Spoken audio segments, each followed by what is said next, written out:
Hi everyone, it's Miss C again. We are going to move straight back into Jekyll and Hyde and start with chapter 3 today. We finished chapters 1 and 2 in the last couple of videos. So we today are going to meet Dr. Jekyll for the first time, right? Just to very quickly recap, we have met Utterson. We've discovered the kind of guy he is. We have also met Richard Enfield, and we know the kind of character that he is. He's quite different from his friend Utterson, even though they are both very close and enjoy their time together. We've got Enfield, who's a man about town, and then we have Utterson, who very much likes to sort of suppress his sort of desires to do things that he sees as fanciful, things that aren't really what he feels a sort of stand-up Victorian gent should be like. We also have met Hyde, who obviously Utterson is very concerned about because we've got this link with him and Jekyll. Jekyll is suddenly leaving all of his quite vast fortune if he dies or disappears to Mr. Hyde. And Enfield knows from his story and has told Utterson that Hyde is a really bad dude who tramples kids and really makes everyone he meets very uncomfortable and sort of hate him on sight, really. So there's been quite a lot of information from chapters 1 and 2. If you are unclear, you can always go back and watch those videos. But today we are now going to move on to chapter 3. Now, chapter 3 begins by, if you remember, chapter 2 ended with Utterson meeting Hyde and then going round the corner to the front of Jekyll's house, which we discovered to be what the doorway was. It was the back entrance to Jekyll's house. So we discover in chapter 2 that actually the entrance that Hyde goes by is the sort of neglected, unwelcoming side, which leads to kind of the back part of Jekyll's house with the laboratories and the sort of, you'll get to that when we go into more detail about his house. And so Utterson actually, after meeting Hyde, goes around the front of the house to see if he can speak to Jekyll. Jekyll's not home. So finally, Utterson gets to meet Jekyll, well, see him again in chapter 3. And what happens is Jekyll throws a dinner party, which is not uncommon. He does this sort of from now, from time to time. But what Utterson does is he contrived to hang around until the end, after sort of most people have gone, and see if he can sort of speak to Jekyll on his own. Okay, so he's thinking, I'll wait till everyone's gone and then I'll see if maybe Jekyll might give me a little bit of information, because he's just worried, isn't he? That's the thing. He's concerned about his friend. He feels like maybe he's being blackmailed by this Hyde. He just can't understand how there would be a link between a stand-up gentleman, a Victorian gentleman who's, a doctor highly thought of with a good reputation, and this fiend Hyde who, people loathe on sight, and who he says it must be his foul soul that transpires through, which makes everyone sort of feel that horrible about him. So he hangs around in this dinner party, and Jekyll and him sort of sit together afterwards. I think they talk about how Utterson is someone that quite often people like to sort of have hang around at the end, because after the expense and strain of gaiety, he's quite a sobering influence. And I think that says a lot about, obviously it depends on your example, but if you're AQA, then you need to know context for this novel. And I think that little phrase, the expense and strain of gaiety, is really good, because I know I personally feel like if I've had if I've been out and about and I've been around a lot of people, even if it's to do something fun, sometimes it is a little bit of a strain to be sociable and sort of on your best, your best version of you for a long time, because Victorian society meant that you had to really act in a very certain way to come across as sort of, the appropriate thing that you were supposed to be. So, these dinner parties and stuff, if you actually look at kind of the rules for dinner parties, there shouldn't be rules for a dinner party, but in Victorian society, it was a real case of, you had to go in a certain order, and you couldn't be seen to sort of be talking to certain people. If you were an engaged couple, you couldn't sit together, like weird rules. Look it up if you want to know more about that. But the point being, after that, it probably would be a relief just to sit with somebody, not expecting anything of you, no strain, just being able to sort of be in each other's company, chilling out after, you know, a lot of people have been there. And that's essentially what Jekyll and Utterson do at the end of Jekyll's dinner party in chapter 3. And basically, Utterson waits not very long to sort of bring up Hyde. Now, the thing you've got to remember is, as I just said, there are a lot of rules when it comes to dinner parties, okay, when it comes to Victorian dinner parties, especially in Victorian socialising.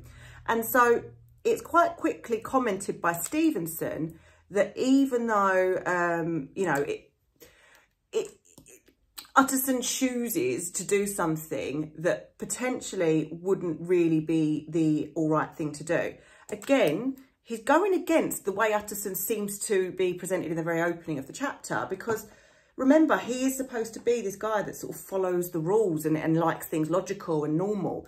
He's disrupting the order of that by bringing up something that's unsavoury in a social environment. Yes, it's just him and Jekyll, but there are still rules. So basically, before he starts asking him, we get a little description of Jekyll. Now, it's important to know that Hyde, when he's first introduced, is sort of very deliberately described as being dwarfish, as being, you know, small and hairy and dark. And Jekyll, on the other hand, is described as being, he has a large, smooth, well-made sort of face. He's sort of supposed to look very clean and virtuous and wholesome. But Stevenson does mention his face also has something of a slyish cast. Now, obviously, slyish, being sly, suggests that you maybe are a little bit deceptive, a little bit sneaky. So it's almost that Stevenson is kind of warning us, even this early on, there may be a little bit more to Jekyll than he would maybe have us believe or know. That's all fine, because aside from that, if you just read this chapter sort of on surface level, and I'll be honest with you, I've read this book a lot of times, and only this year, when I've sort of been revising it with my year 11s, have I sort of picked up on the fact that there's some quite clear hints that Jekyll is sneaky and Jekyll is quite deceptive. And if I was to ever get a question, or if I were you and I got a question on sort of anything about like deception or secrecy, I would use this chapter because it's maybe a less obvious version of how secrecy is presented, and that therefore will stand out to an examiner because it's showing you really know the book well enough to go, actually, I'm going to find something a bit different. So I'll get on to that now. Essentially, Utterson brings up the will, okay? He brings up the will because he wants to talk about why Jekyll has, you know, included Hyde in this will all of a sudden. And you get the impression quite quickly, sorry, I've got a gigantic spot on my chin. You get the impression quite quickly that they've talked about this before and that Jekyll doesn't like talking about it, okay? Now, again, this shows that Utterson must really need to know, for him to be going against all these norms and societal expectations, to be asking questions that he's literally been told by his friend not to ask again. And so he sort of goes, you know that will of yours, right? And at this point, Jekyll sort of carries it off gaily. It says a casual observer might have thought this topic distasteful, but Jekyll sort of carries it off gaily. So Jekyll knows how to behave politely. He's a guest in his house, remember, Utterson. So, you know, I'm not going to be openly rude to my guest. So he sort of goes, oh, you know, I've never seen someone so upset by something as you were by that will. And he tries to sort of make a joke of it. He tries to make light of it. That's his first kind of tactic against, essentially, Utterson trying to get some information. He doesn't want to give him information. And so he's sort of, the first thing he does is he tries to deflect and he tries to change the subject. So he goes, oh yeah, I've never seen anyone so upset by anything as you were by that will, except maybe Lanyon at what he calls my, you know, unscientific experiments. So he kind of tries to deflect it onto, let's talk about something else. Let's talk about Lanyon and how much Lanyon hates me. And he kind of laughs and tries to laugh it off. Now, what's interesting is at this point, Utterson sort of lets him have his little sort of waffle off about Lanyon, but he doesn't let him kind of continue, because it then says he ruthlessly pursues the topic. And so he sort of says, you know, I wasn't ever happy about that will. And at this point, Jekyll responds, and it says in the book, a trifle sharply. So the second time Utterson sort of brings this up and tries to talk about it, Jekyll is less inclined to make light of it. And this time, Jekyll's a bit more like, okay, I don't want to talk about this. Like, I thought we'd agreed to drop it. Because when Utterson at this point mentions Hyde again, you know, because he sort of says, look, I've been hearing things about this Hyde now, and they ain't nice things. And the mention of Hyde, it says there came blackness about Jekyll's eyes, and he sort of pales. And again, it's this sort of shadow overhanging him, it seems. As soon as Hyde is mentioned, he darkens and he seems stiff and nervous and uncomfortable. And he sort of says, look, I thought this was a matter we'd agreed to drop, all right? He's warning Utterson. He's like, back off, mate, you know, like, I know you're my mate, but back off. I don't want to talk about this. So he's now tried to change the subject, and Utterson's not been sort of put off by that. And he's now trying to he's actually sort of getting a little bit annoyed with him and saying, you need to back off and leave me alone. But Utterson still doesn't. He says, like, I'm not happy about this. I'm worried about who Hyde is. And at this point, Jekyll sort of then goes a little bit vague and weird. And he sort of says, look, like, I can't really... He essentially does what people throughout the whole book do to Utterson, okay? And you'll see that as we go through. But he essentially tries to sort of give as little information as possible while making it sound like he's giving information. So he sort of says things like, I'm painfully situated. You don't understand my situation. It is a sort of issue that can't be mended by talking. Now, all of these sort of phrases... He's not denying that there's a problem, is he? He's not saying everything's fine. He's just saying, I can't tell you. Like, I can't talk about it. I'm painfully situated means nothing. Like, I sort of say to my kids at school, if your mate had a problem or if your mate was acting a bit odd and you sort of went, come on, mate, let's sit down, let's talk about this. And they went, oh, well, I'm painfully situated, you know. This is a matter that can't be mended by talking. You wouldn't go, all right, cool, fine. I'm really glad we had that chat. You'd go, what? Like, what's going on? But obviously, Jekyll's making it very clear over a variety of sort of different tactics that he does not want to go into this, or he cannot go into this, however you want to see it. And so Utterson, at this point, sort of says, look, if it's something you need help with, you can trust me, you know, I'm your friend, you can trust me with whatever the problem is and I will help you.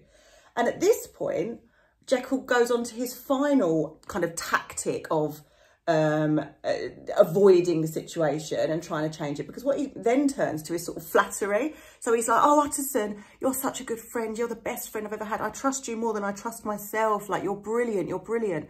But again, he doesn't then go, so this is my problem. Help me. He's like, thanks for being lovely. I'm still not going to tell you though. And so by the sort of towards the end of this chapter, we're left none the wiser at all, as is Utterson. And this is a trend of this novel, okay? He goes around trying to get, like, someone to give him some information, and no one will. Like, everyone that he speaks to who might know something is just so vague about everything. And Jekyll is the worst for that, because he just, and we understand why later, but he just doesn't want to go into it, and he just doesn't want to help him out at all. And instead, he just wants to deflect and sort of move on from it. So, to summarise all the ways that he does that, is he sort of tries to change the subject by talking about Lanyon. He then gets a little bit stroppy and sort of hopes that that will almost deter Utterson from pursuing it. When that doesn't work, he sort of says, look, we need to drop this. And he's vague, you know, painfully situated, all of that stuff. And when that still doesn't work, because Utterson's like, okay, fine, I'll help you then. Even then, he sort of just moves on to flattery, and he's like, oh, you're so wonderful, almost like hoping that he'll sort of leave him alone. And the final thing he says is, look, I know you don't like it. And so Utterson sort of goes, okay, fine, I'll leave it then. He sort of gives in, he relents. And you need so little of this blush, it is scary, because I've ruined my makeup about 3 times since getting this blush. But it's so pretty when it works that I just want to keep trying it. So Utterson sort of agrees, and he's like, okay, fine, like, I'll leave it. I can't pretend I'll ever like him, but I'll leave it. And at this, Jekyll's like, okay, thank you. But he also sort of says, but you do have to promise me, if something ever happens to me, you do need to make sure that you look after Hyde and you get him what he's supposed to get, i.e. the will. You know, he gets what he's supposed to get in the will, and he's taken care of. So even though Utterson is very worried, he's ultimately walked into now agreeing definitely that he's going to help out Hyde if he has to. So it didn't go particularly well for Utterson, this meeting. But, you know, this is another trend of this novel, is Utterson is left in the dark a lot, and he spends a lot of this novel kind of trying to find answers that no one seems to want to give him. So that's how we sort of end chapter 3, with Utterson agreeing to help Hyde if Jekyll ever dies or disappears. And we've met Jekyll now, and we discover the kind of person Jekyll seems to be. On the surface, as I said, he's nice and, you know, people like him, and he throws dinner parties and he knows how to behave like a Victorian gentleman. But there is also an element of secrecy, deception, and there's clearly something he's hiding. So, you know, I think if you were ever to do this, a question, like I say, on secrecy or deception, that is a chapter that isn't as obvious as some of the other examples of secrecy and deception. But I really like it, and I would suggest you maybe look into it if you were to do it. So, as that was a short chapter, let's move on to chapter 4, because it's one of those chapters that people like most, because I think it's got a lot of key themes in it, and there's a lot of points you can make about it. But that's why I like people to make sure they've read the less kind of exciting chapters, if you see what I mean, because everyone will know chapter 4, the Carew murder case. Sort of that's the one all the students seem to remember. Not everyone will remember the random chapter where we just essentially on the surface just see Hyde, Jekyll and Utterson talking, because it's like, well, what have I got to say about that? Actually, as hopefully you've just seen, you can say a fair amount about that. So moving on then to the next scene, I'm just going to get a couple of brushes ready to do my eyes. Is that one that's not too dark? Yeah, that's all right. So moving on to the next scene, okay? Next chapter, sorry. Chapter 4, the Carew murder case. We move forward in time in this chapter. I think about a year goes on, all right? So we've gone forward about a year, and nothing of note clearly happens in that year, all right? We don't really, well, we never find out anything that happens in that year until potentially chapter 10, where Jekyll looks back and then fills in some of the gaps. We'll get to that. But in chapter 4, we discover that about a year after all the events of the story of the door and Jekyll talking to Utterson about like dropping the subject, we learn that there's a terrible, terrible crime that happens in London. London is shaken by this terrible, violent crime, all right? And it's a story that is told by someone who saw the crime happen. It's sort of her account of it, because no one else was there to see it. So it's what we call kind of one of the many embedded narratives in the novel, where it's a story within the story. So Enfield's story of the door in chapter 1 was an embedded narrative, because he tells the story within the story of the whole book. And this is another one, because the maid, it's sort of her recount of it, although it's not in first person. So she's talking, this maid, she's at her window, all right? And she's sort of looking out over the street below her. And it's really important to note that Stevenson purposely really builds up how beautiful the night was. It's sort of supposed to be like this perfect, clear, moonlit night. And it does mention early on, however, that although it was beautiful, a fog did roll over the city in the early hours of the morning. So if you want to get a little bit symbolic, you could almost say that that's that foreshadowing that, okay, things were clear now, but that fog is coming. And later on in the novel, it becomes very clear that that fog starts to represent secrecy. And fog can do that in a lot of novels, but we have to remember that this is a Gothic novel, which makes it all the more kind of important how that sort of works. Anyway, so there's this maid, and she is looking out of her window, and she sees two men sort of come into contact with each other in the street below. They're walking different ways, similar to how Hyde is walking towards the girl, I suppose. And she recognises one of the men to be Hyde, because, like, I think they mentioned that her boss or someone was like had dealings with him or something. So she recognises this guy as Hyde, right? And this other man is described in, again, an almost exaggerated, perfect way. He's got snow white hair. I think he's described as being a beautiful gentleman, which is a strangely kind of, I suppose, effeminate adjective for a man. So he's beautiful, he's kind, he seems to be like a really lovely man. And he seems to just, because obviously she's just looking down at this, she can't hear the conversation. He seems to just be asking for directions or something like that, just wanting to know like the way to somewhere or whatever. It doesn't seem like anything of any consequence. And we learn that Hyde, upon being sort of stopped and asked this question, looks very impatient. He looks very cross, and he's got a cane, like a stick, that he's sort of fiddling with as he talks to this guy, Carew. And he eventually, out of the blue, suddenly bursts out, as it's described, in a great flame of anger and just goes nuts on this guy, Carew. Absolutely goes nuts. He attacks him and he beats him to death, literally beats him to death, to a point where the maid upstairs can hear his bones being audibly shattered. His body is bouncing on the pavement because of the frenzied, violent attack. Okay, this is a very famous, Hyde has ape-like fury. I feel like all students feel if they memorise that, they're going to get a 9. Please memorise more than that. So yeah, he attacks him, all right, and he leaves him dead. He leaves him dead on the pavement. And obviously, the lady, the maid, she's one of the only women in this book actually, but she's a lady in Victorian times, so of course she faints. And when she comes to, she sort of I don't know if she phones the police or goes to the police. Do they have phones yet? They can't have had phones yet. Anyway, the police are contacted and the police turn up. And Hyde has left behind half of the stick that he used to beat Carew with. So it's been left behind at the scene. And and he's also, the man is examined, the dead man is examined, Carew. We find out that Carew, he's called Sir Danvers Carew. He's actually a member of Parliament. So he's very highly thought of as well. So that makes the sort of, you know, the attack on him even more violent and awful to think about, because he's not just some commoner, you know, he's someone important. Remember the importance of class in Victorian society.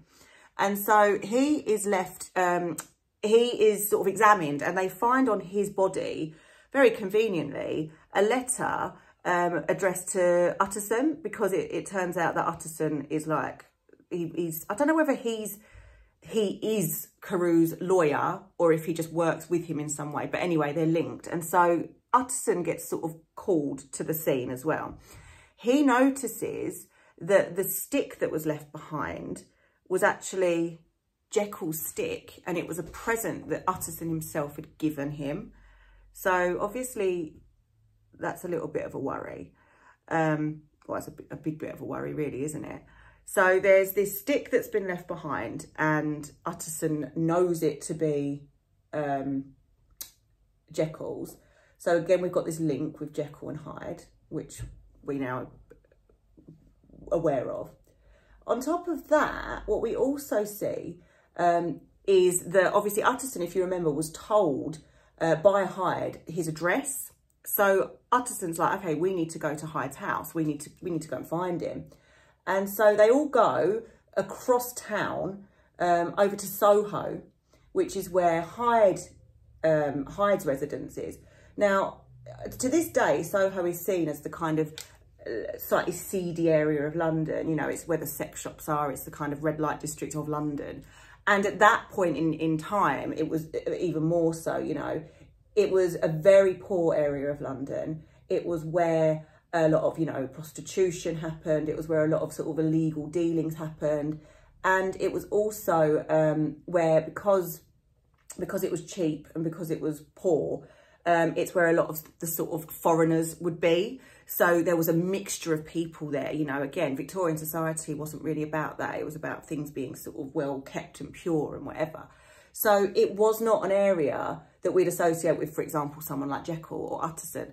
But we could see now Hyde being associated with that darker, more sordid side of life. And there's a sort of quite detailed description.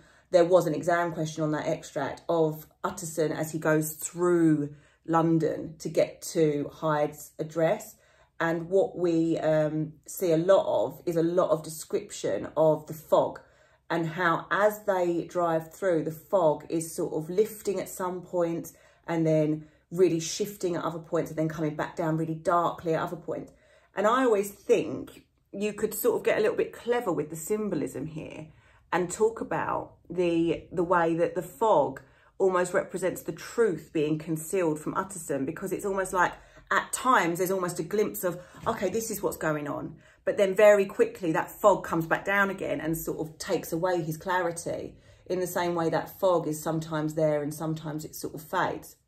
So they drive through London and they get to the address, and we see that Hyde has been living in relative luxury actually, and we assume that obviously Hyde has been looked after by Jekyll, in the sense that there's a lot of stuff that Utterson notices is sort of to Jekyll's taste, which suggests that obviously Jekyll has been the one to sort of furnish this place and pay for it and whatever else.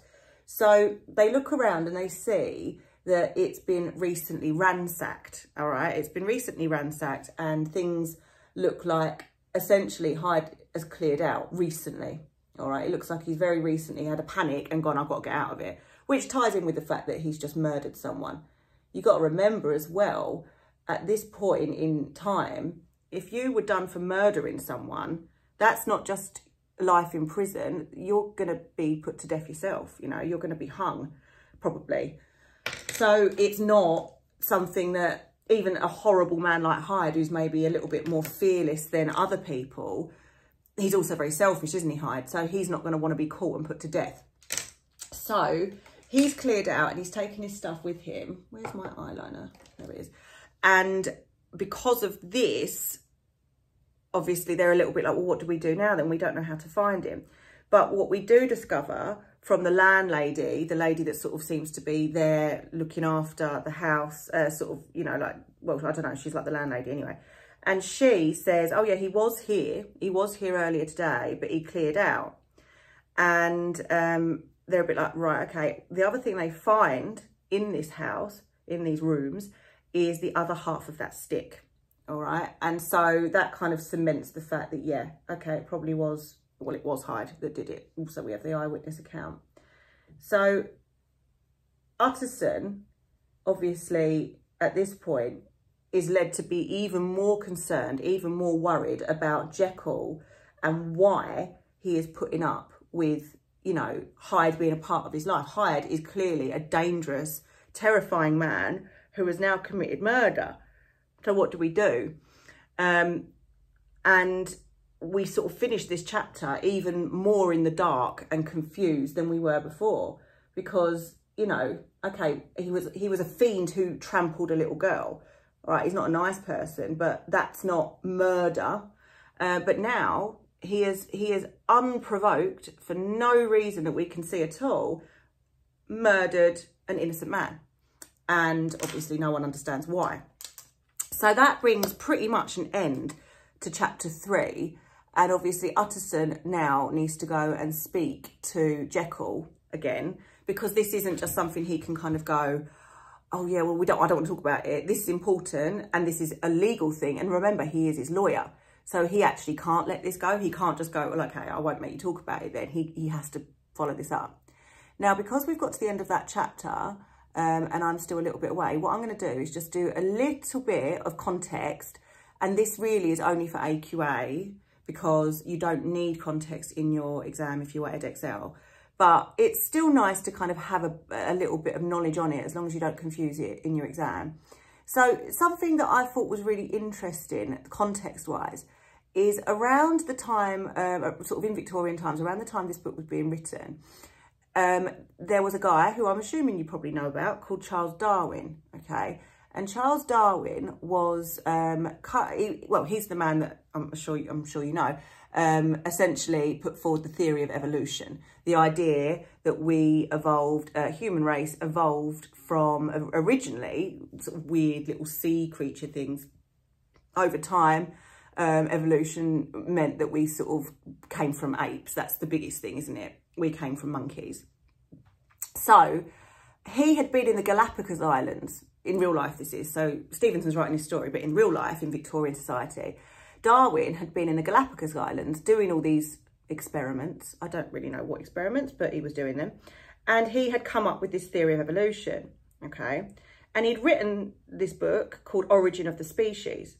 And it was kind of all ready to go almost, but he was really nervous about it. And I found this so interesting when I read about it. So basically, he wrote a letter to his friend saying, look, I've got this book and I've got this theory and I've got my facts and I've got my figures and I've really done my research, but I'm a bit worried because Darwin was scared that society wasn't ready for this information. Now, what you've got to think about, right, and you've got to sort of put yourself in Victorian society's shoes.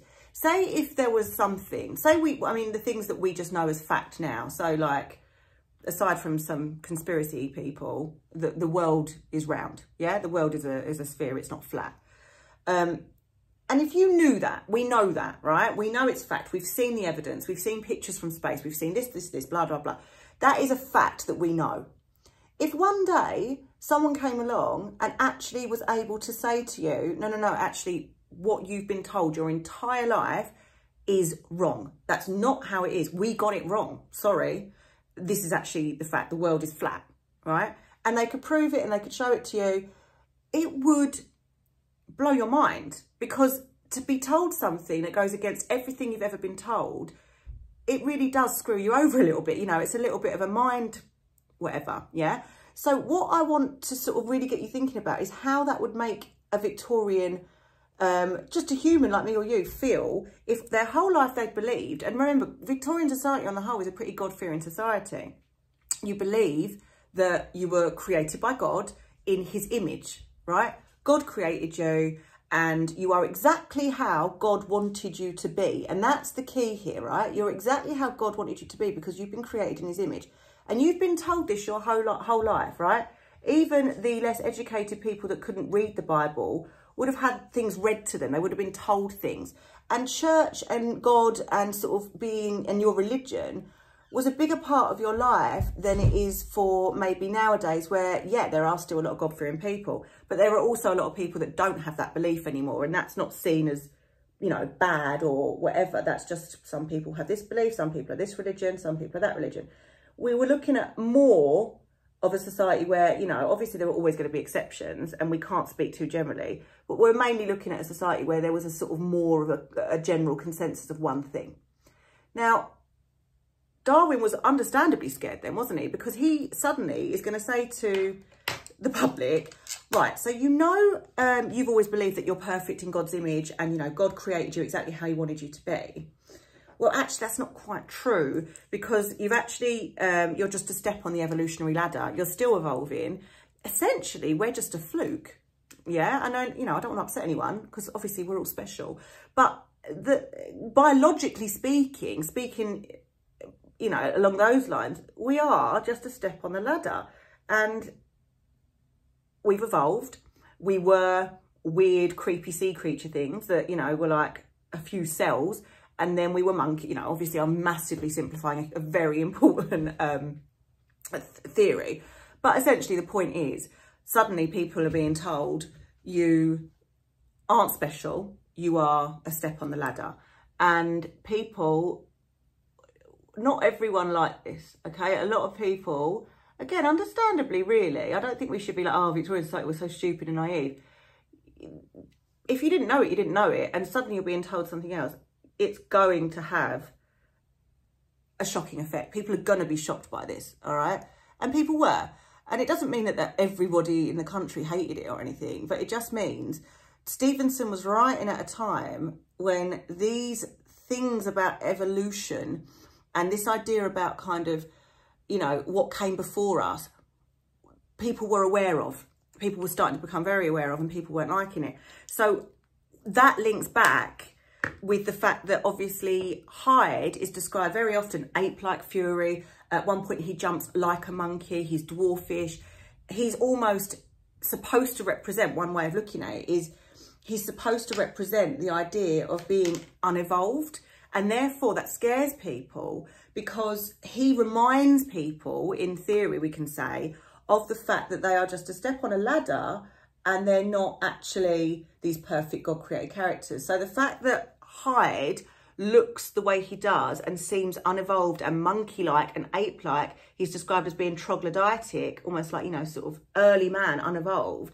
The fact that he is being described in this way really does potentially link with the idea of how evolution was a new theory and it was something that was scaring some people at the time, all right? It wasn't something that went down perfectly well as soon as it was brought about. So I thought I would just fill that in as I finished my makeup. I'm fairly happy with that, I think. The light's not brilliant, I know. So, yeah, that concludes... Oh, different light. No. Anyway, that concludes our chapter 3 and chapter 4. So we're all done with that. And next time we'll look at probably chapter 5 and 6, because these chapters are quite short and it takes longer to do my makeup than that. But hopefully that was helpful. And obviously, as always, if there are any questions or if there's anything extra you would like done, then just comment or do whatever you want to do. And yeah, other than that, I will see you next time. Bye.